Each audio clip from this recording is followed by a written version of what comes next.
ಮತ್ತೊಂದು ವಿಡಿಯೋಗೆ ಸ್ವಾಗತ ಸುಸ್ವಾಗತ ಅಂತ ಹೇಳ್ತಾ ನಾವು ಮೊಬೈಲ್ನಲ್ಲಿ ಹೇಗೆ ಯೋನೋ ಎಸ್ ಬಿ ಐ ಆ್ಯಪ್ನ ಈಸಿಯಾಗಿ ಇನ್ಸ್ಟಾಲ್ ಮಾಡ್ಕೊಳ್ಳೋದು ಅಂತ ನೋಡ್ಕೊಳ್ಳೋಣ ಬನ್ನಿ ಸ್ನೇಹಿತರೆ. ಮೊದಲಿಗೆ ನಾವು ಏನು ಮಾಡೋದಪ್ಪ ಅಂದರೆ ಪ್ಲೇಸ್ಟೋರ್ ಆ್ಯಪ್ನ ಓಪನ್ ಮಾಡ್ಕೊಳ್ಳೋಣ ಸ್ನೇಹಿತರೆ. ನೋಡಿ ಇಲ್ಲಿ ಕೆಳಗಡೆಗೆ ಥರ್ಡ್ ಆಪ್ಷನ್ ಕಾಣಿಸ್ತಿದೆ ಸ್ನೇಹಿತರೆ, ಸರ್ಚ್ ಮೇಲೆ ಕ್ಲಿಕ್ ಮಾಡ್ಕೊಳ್ಳೋಣ ಸ್ನೇಹಿತರೆ. ಇದಾದ ನಂತರ ಮೇಲ್ಗಡೆ ನಮಗೆ ಸರ್ಚ್ ಬಾರ್ ಬರುತ್ತೆ, YONO ಅಂತ ಟೈಪ್ ಮಾಡ್ಕೊಳ್ಳೋಣ ಸ್ನೇಹಿತರೆ. ಇದು ನಮ್ಮ ಯೋನೋ ಎಸ್ ಬಿ ಐ ಬ್ಯಾಂಕ್ದು ಹೆಸರಾಗಿರುತ್ತೆ ಸ್ನೇಹಿತರೆ. ಯೋನೋ ಎಸ್ ಬಿ ಐ ಅಂತ ಟೈಪ್ ಮಾಡ್ಕೊಂಡು ಸರ್ಚ್ ಕೊಡೋಣ ಸ್ನೇಹಿತರೆ. ಅದಾದ ನಂತರ ಮೊದಲಿಗೆ ನಮಗೆ ಬರುವುದು ಆಪ್ಷನ್ ಏನಪ್ಪ ಅಂದರೆ YONO S B I app ಬರುತ್ತೆ ಸ್ನೇಹಿತರೆ. ಇದನ್ನು ಇನ್ಸ್ಟಾಲ್ ಮಾಡ್ಕೊಳ್ಳೋಣ ಬನ್ನಿ ಸ್ನೇಹಿತರೆ. ಇದು ಇನ್ಸ್ಟಾಲೇಷನ್ ಆದ ನಂತರ ನಾವು ಏನು ಪ್ರೊಸೀಜರ್ ಮಾಡಬೇಕು ಅಂತ ನಿಮಗೆ ಮೊದಲೊಂದೇ ಸ್ಟೆಪ್ ಆಗಿ ತಿಳಿಸ್ತೇನೆ ನೋಡಿ ಸ್ನೇಹಿತರೆ. ಈ ಥರ ಆಪ್ಷನ್ಸ್ ಕಾಣಿಸುತ್ತೆ ಸ್ನೇಹಿತರೆ. ನಮಗೆ ಫಸ್ಟ್ ಇಲ್ಲಿ ಏನಪ್ಪ ಅಂದರೆ ನಾವು ರಿಜಿಸ್ಟ್ರೇಷನ್ ಅಂತ ಇರುತ್ತೆ ಸ್ನೇಹಿತರೆ, ರಿಜಿಸ್ಟರ್ ನೌ ಅಂತ ಇರುತ್ತಲ್ಲ ಸ್ನೇಹಿತರೆ, ಅದರ ಮೇಲ್ಗಡೆ ಕ್ಲಿಕ್ ಮಾಡ್ಕೊಳ್ಳೋಣ ಸ್ನೇಹಿತರೆ. ಕ್ಲಿಕ್ ಮಾಡ್ಕೊಂಡ ತಕ್ಷಣ ನಮಗೆ ಏನು ಬರುತ್ತಪ್ಪ ಅಂದರೆ ಇಲ್ಲಿ ಸಿಮ್ ವೆರಿಫಿಕೇಷನ್ ಕೇಳುತ್ತೆ ಸ್ನೇಹಿತರೆ. ಸಿಮ್ ವೆರಿಫಿಕೇಷನ್ ಕೊಟ್ಟ ನಂತರ ನಮಗೆ ಈ ಥರ ಒಂದು ಪ್ರೊಸೀಜರು ಬರುತ್ತೆ ಸ್ನೇಹಿತರೆ. ಇದು ಸ್ವಲ್ಪ ವೆಯ್ಟ್ ಮಾಡಬೇಕಾಗುತ್ತೆ ನಿಮಗೆ, ಯಾಕಂದರೆ ಮೊಬೈಲ್ ವೆರಿಫಿಕೇಷನ್ ತೊಗೊಳುತ್ತೆ ಸ್ನೇಹಿತರೆ.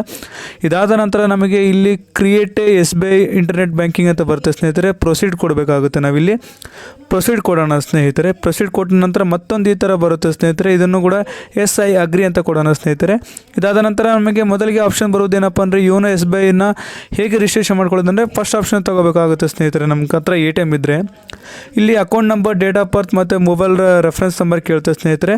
ಈಗ ಅಕೌಂಟ್ ನಂಬರ್ ಎಂಟ್ರಿ ಮಾಡ್ಕೊಂಡಿದ್ದೀನಿ ಸ್ನೇಹಿತರೆ. ಡೇಟ್ ಆಫ್ ಬರ್ತ್ ಕೂಡ ಒಂದು ಎಂಟ್ರಿ ಮಾಡ್ಕೊಳ್ತಿದ್ದೀನಿ ನೋಡಿ ಸ್ನೇಹಿತರೆ.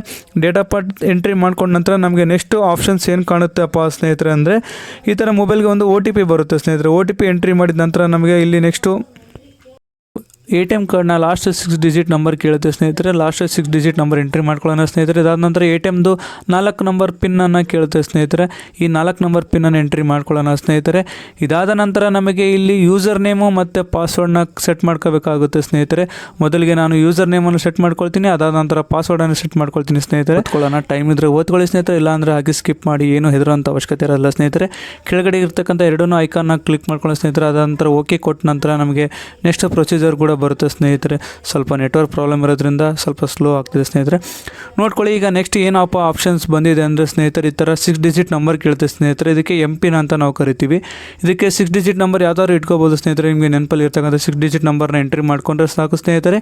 ಅದಾದ ನಂತರ OTP ಕೇಳುತ್ತೆ. OTP ಎಂಟ್ರಿ ಮಾಡ್ಕೊಂಡ್ರೆ ಸಾಕು, ನಿಮಗೆ ಪೂರ ಪ್ರೊಫೈಲ ಕ್ರಿಯೇಟ್ ಆಗಿಬಿಡುತ್ತೆ ಸ್ನೇಹಿತರೆ. ಇಷ್ಟು ಈ ವಿಡಿಯೋದಲ್ಲಿ ನಾನು ನಿಮಗೆ ಹೇಳ್ಕೊಟ್ಟಿದ್ದೀನಿ ಸ್ನೇಹಿತರೆ. ಮತ್ತೆ ನಿಮಗೆ ಏನಾದರೂ ವಿಡಿಯೋ ಇಷ್ಟ ಆದಲ್ಲಿ ಲೈಕ್ ಮಾಡಿ, ಶೇರ್ ಮಾಡಿ, ಸಬ್ಸ್ಕ್ರೈಬ್ ಮಾಡಿ ಸ್ನೇಹಿತರೆ ಪ್ಲೀಸ್.